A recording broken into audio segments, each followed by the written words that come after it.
ఈరోజు ఎమ్మెల్సీ గ్రాడ్యుయేట్స్కి సంబంధించినది, అదేవిధంగా టీచర్స్కి సంబంధించినవి సుమారుగా 2 కలిపి 43 పోలింగ్ స్టేషన్స్ ఉన్నాయి. 22 ఏమో గ్రాడ్యుయేట్స్కి, 21 ఏమో టీచర్స్కి. సో అన్ని పోలింగ్ స్టేషన్స్లో కూడా మనం అన్ని ఏర్పాట్లు మంచిగా చేయడం జరిగింది. సో ఆ ఏర్పాట్లకు తగ్గట్టుగానే పబ్లిక్ నుంచి, గ్రాడ్యుయేట్స్కి, అదేవిధంగా ఎన్రోల్డ్ ఓటర్స్, టీచర్స్ నుంచి కూడా మంచి రెస్పాన్స్ వచ్చింది. సో మనము 2 PM వరకు మనకు వచ్చిన రిపోర్ట్ ప్రకారంగా చూస్తే 43% వరకు మనకి గ్రాడ్యుయేట్స్ 2 PM వరకు మనకి ఓటింగ్ పర్సంటేజ్ నమోదైంది. అదేవిధంగా టీచర్స్ చూస్తే ఒక 77% వరకు కూడా మనకు నమోదైంది.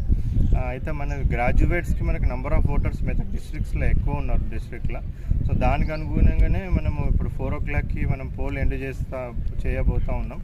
బట్ మనం చూసినట్టయితే ఏంటంటే చాలామంది కూడా 3 తర్వాత చాలామంది రావడం మేము గమనించినాం. 3 తర్వాత చాలా పెద్ద సంఖ్యలో చాలామంది వచ్చినారు. ప్రతి పోలింగ్ స్టేషన్లో కూడా 100 మంది 3 తర్వాత, 3:30 తర్వాత లాస్ట్ మూమెంట్లో కూడా చాలామంది రావడం జరిగింది. సో వాళ్ళందరూ కూడా మనము ప్రిసైడింగ్ ఆఫీసర్స్కి, పోలింగ్ సిబ్బందికి అందరికి ఇన్స్ట్రక్షన్స్ ఇచ్చినాం. 4 o'clock మనం గేట్ బంద్ చేసేసినాక వాళ్ళందరికీ కూడా టోకెన్ సిస్టమ్ లాగా టోకెన్స్ ఇవ్వడం జరిగింది. ఆ లాస్ట్ వ్యక్తిది అయిపోయేంత వరకు కూడా పగడబందీగా మనం మొత్తం పోలింగ్ అంతా కూడా కంప్లీట్ చేసుకొని తర్వాత స్టాండర్డ్ ఆపరేటింగ్ ప్రొసీజర్ ప్రకారం అవన్నీ కూడా సీలింగ్ వేసి, పోలింగ్ ఏజెంట్స్ ముంగటిని అన్ని సీలింగ్ వేసేసి వాటన్నిటిని కూడా మొత్తం కరీంనగర్కి, రిసెప్షన్ సెంటర్ మనకి కరీంనగర్లో ఉంది. సో అక్కడ కరీంనగర్కి ఇవన్నీ కూడా పోలీస్ ఎస్కార్ట్తోని, ఫుల్ బందోబస్తుతోని కరీంనగర్కి తరలియడం జరుగుతుంది.